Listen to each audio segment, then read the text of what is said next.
Custom Drums in Kansas City. I'm here with Rob Veach. How you doing, man? Pretty fabulous. Excellent. Well, today we're here to talk about Ringo Starr's new drum kit. You guys designed it with Ludwig, so let's talk about this thing. This is the second kit we did for Ringo. And if there's anything cooler than doing one kit for Ringo, it's doing two kits for Ringo. Live in full effect. Yeah, that'd be cool. Marcia can hang out in the background. This one, Ringo actually had a lot of input into the design. He wanted it to look like stars in the night sky. And he wanted it to be, you know, pretty blingy. Yeah, you got the black finish. Oh yeah.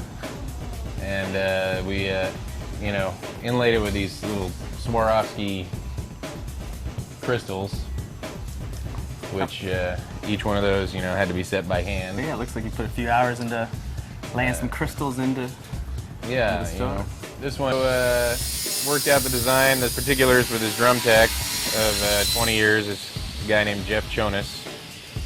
And Jeff kind of told me and Bill what they were looking for.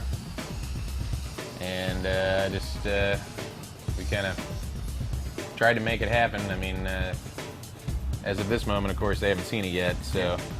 I'm sure I'll be pleasantly surprised. The finish and the crystals are just incredible.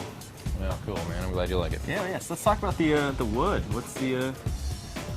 Well, the shells they're Ludwig shells, and it's kind of a replication of some older styles of shells that they used to do. And what you got here is the shells are made out of a ply of maple with a ply of poplar and then a ply of maple. And there's a solid maple reinforcement ring in the inside there. Kind of like they did in the 70s, 60s? Yeah, pretty much. Yeah, like the stuff that's like big on eBay right now. They're like, hey, that's a good idea. Yeah. We should do that again. Does sound incredible.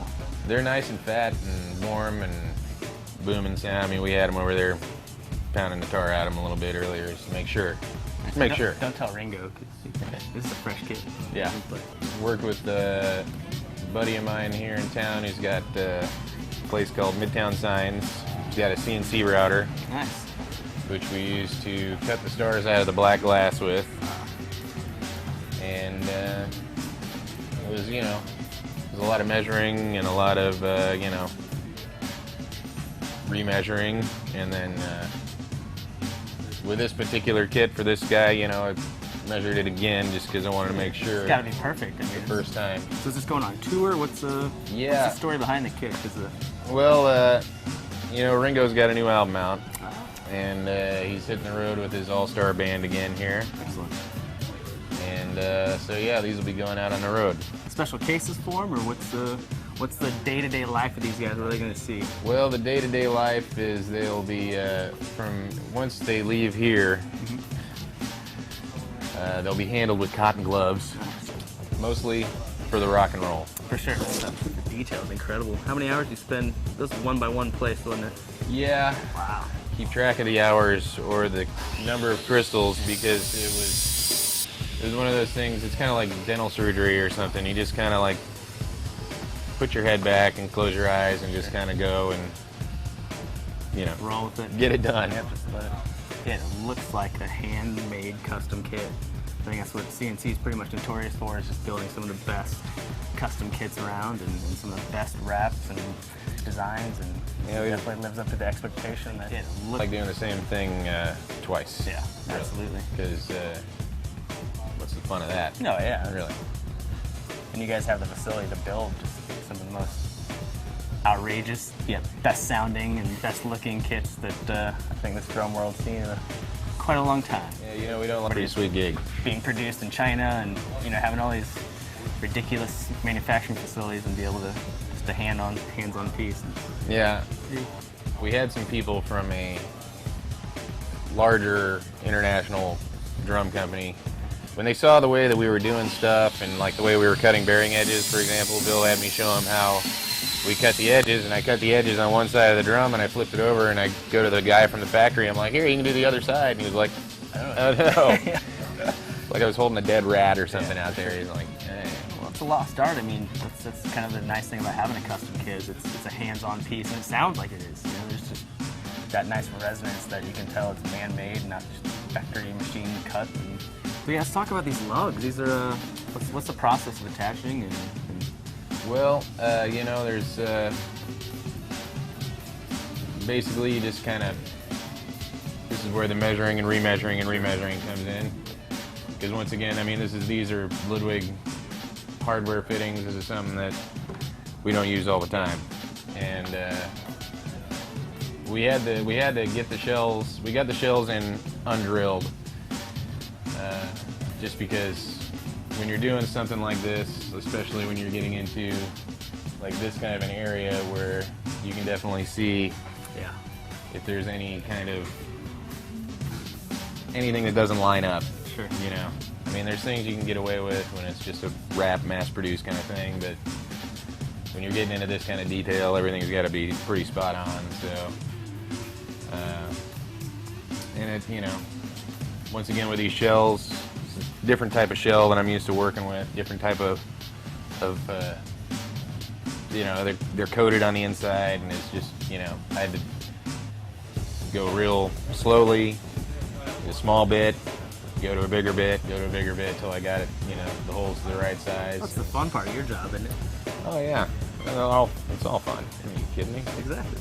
So what's the wrap process? I mean, how do you attach wrap to a drum?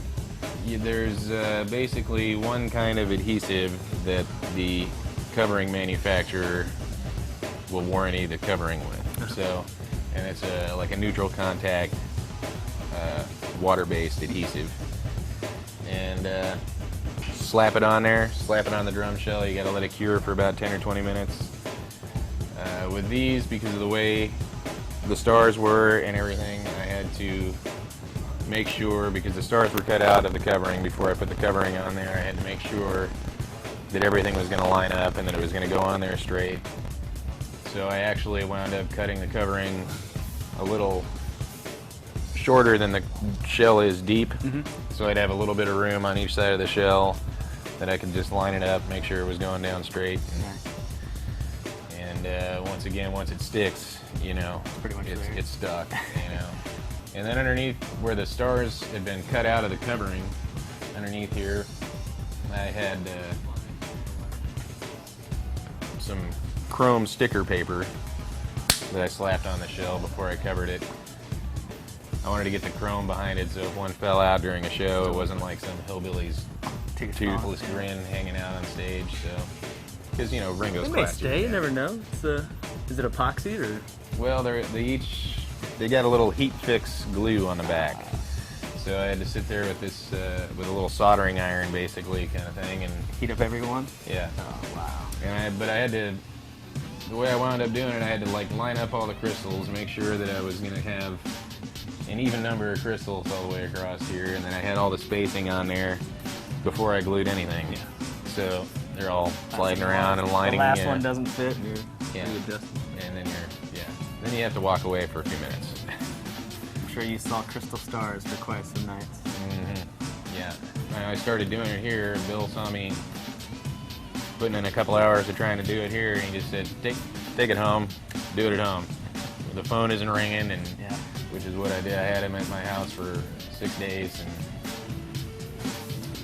there you go. It's a true testament of a good builder. It's a gorgeous kid. I'm sure Ringo is just going to be floored. It's doubtful that I would even be like playing the drums if I hadn't heard the Beatles and seen Ringo Starr when I was a wee tot. So pretty much one of the most legendary drummers, and I'm sure it's an honor for you to be able to work on his kit and just, be a part of that. Oh, absolutely. In a small way, I feel like I'm giving back. Maybe. Excellent. All right, well, thanks for showing us Ringo's kit, Rob. My pleasure. We appreciate it. At C&C Custom Drums in Kansas City, a Musician Network, we'll take you there.